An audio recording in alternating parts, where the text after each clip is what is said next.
Welcome, everyone, to the 2K Sports Studios. I'm Greg Gumbel with Clark Kellogg. Just ahead on College Hoops Tonight, we'll reveal which coaches find themselves on the hot seat as the season winds down, as well as take a look at all the exciting games of the week. But first, we give some of the little guys their due respect with our list of the top 10 mid-major teams in college basketball. Top to bottom, they're certainly not as strong as a list of the top 10 major conference teams, but one or two of them have just as much talent as any of those teams, especially the team in the top spot. Gonzaga is setting themselves apart from the other mid-majors in more ways than one, but what really impresses me is their imposing strength of schedule. They've adopted the anyone, anywhere scheduling philosophy, and it's transformed them into a very dangerous opponent.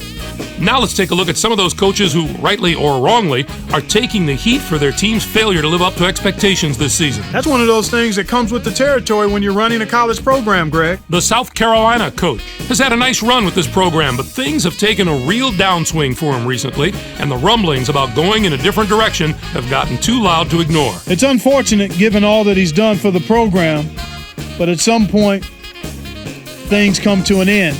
As a coach, you would hope to have things end on your terms, but you don't always get what you want in this business, especially with a record like this. He hasn't been able to secure a trip to the NCAA tournament in the last 5 years, and the school just ran out of patience. That's simply the way it is in college hoops. Just making a showing might have been enough to keep his job, but with lofty expectations and short leases that are so common in today's NCAA, he just ran out of time. There was no shortage of excitement on the court in the past few days, so let's take a look at our games of the week. We had a pair of top 25 teams in an old-fashioned grudge match. North Carolina dismantled Miami. The posters love games like this. It makes their job easy. When you've got two ranked teams like this going up against each other, you can just sit back and see who should go up and who should move down. North Carolina was deadly from long range. Their three-point shooting made a huge difference. I don't know if they came into this game with a plan to attack from long range, but that's definitely the way it turned out. If you can consistently knock down big threes, it really wears down an opponent mentally. It just is so deflating when you work on defense only to give up a shot from behind the arc.